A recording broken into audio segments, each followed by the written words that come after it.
Hey guys, it's Rachel and welcome back to my channel. Today I will be giving my 7th month bump date.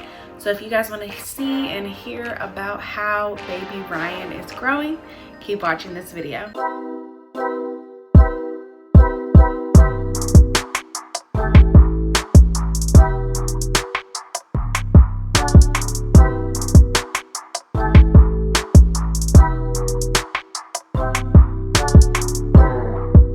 So actually, as I'm recording this video, I'm 29 weeks and 5 days. Yes, 29 weeks and 5 days. I'm always using my Ovia app. It's always helped keep me on track and always given me like great tips as I am becoming a first-time mom. So that has been very helpful throughout this journey. But anyways, I just can't believe we're at the 7th month mark. Like, I feel like it was literally yesterday when I found out that I was pregnant, so to even get to this point is truly amazing. So let's get right into the details of everything. So usually when I do the bump dates, I talk about how I'm feeling emotionally, how my body feels physically, and just like any type of new cravings or food aversions that I've been having, and just any different types of like updates that the pregnancy has brought to my life. So you're probably wondering, like, why is my makeup all done? Why do I have on lashes? I just finished taking maternity photos, so I'll put a little sneak peek of what some of those turned out to look like at the end of this video. So that's why I'm all glammed up and everything, because usually, guys, I am wearing sweats, big t-shirts, and biker shorts. All right, so let's start with food cravings. So in the 6-month video, I talked about always wanting sweets a lot. That kind of has calmed down a bit now that I'm at the 7th month mark. My food appetite has definitely increased after I eat breakfast. Sometimes I'm like, did I really eat? Because I'm always still so hungry. But I've noticed when I take like smaller food breaks throughout the day, so like eating more meals but smaller portions throughout the day, I feel more full versus just eating a big lunch, breakfast, and dinner. I said that backwards. Breakfast, lunch, and dinner.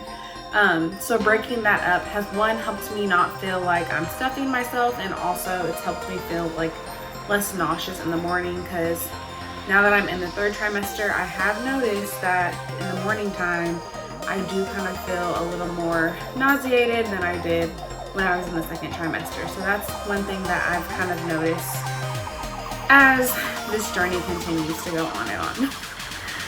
As far as food aversions go, it's still the same: shrimp, spicy foods, and salmon.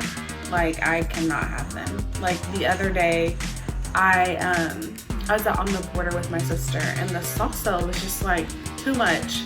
My nose started running, and it was just too much for me. So spicy foods, they make my stomach hurt, and I just know like that's something I have to avoid. One, because it gives me gas, and also what's the word? Not congested, but it's like, oh, constipated. It makes me feel constipated. So that's the same thing as gas, but whatever. So yeah, avoid spicy foods at all costs throughout your pregnancy if you want to avoid gas. Now, how I've been feeling emotionally, I don't even have the words. Like, I think I'm at the point where I'm just ready for baby Ryan to be here, that I'm just like not over it, because I definitely have enjoyed like the whole process of life. I've been tracking, really, Wesley? Yes. I've been tracking my bump pictures from when I was 12 weeks throughout.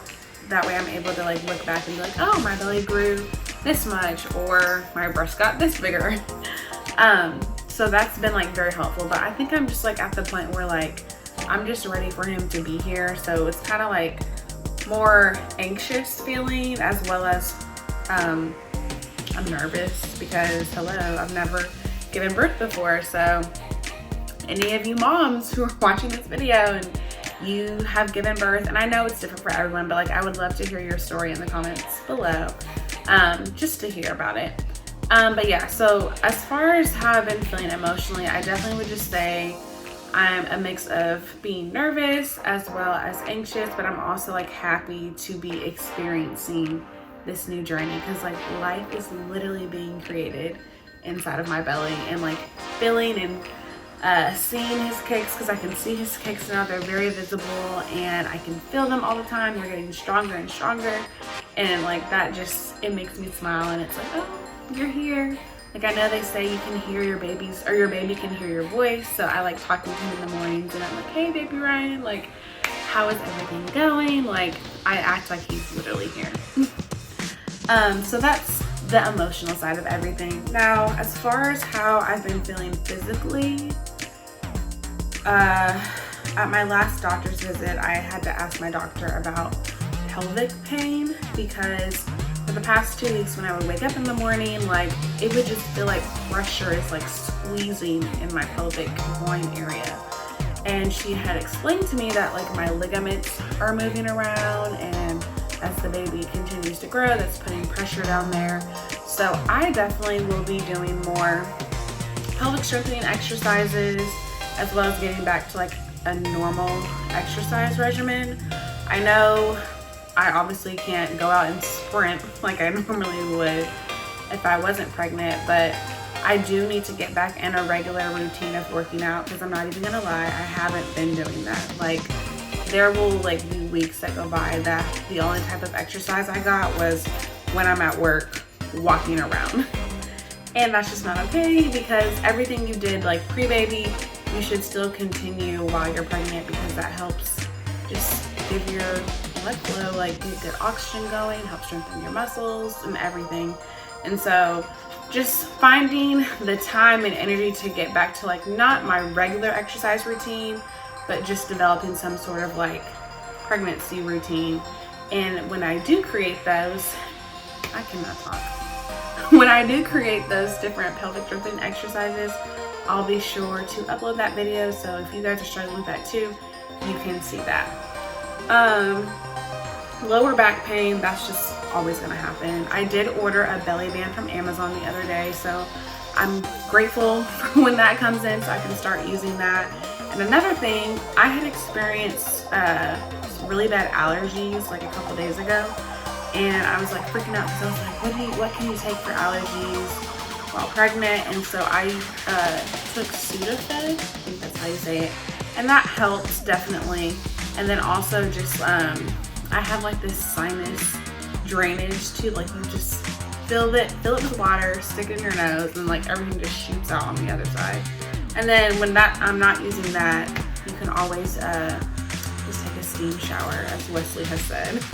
Steam shower is like the perfect DIY solution to getting airflow, being able to help you breathe at night. And then humidifier, that's your other BFF too.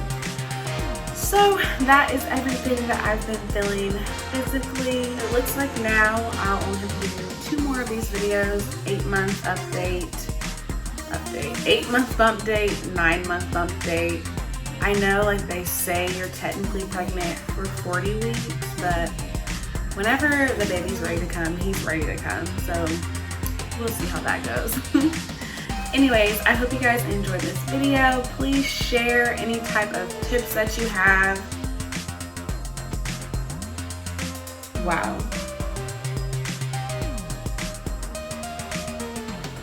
Please share any type of tips that you have, and I will see you guys next time. Bye.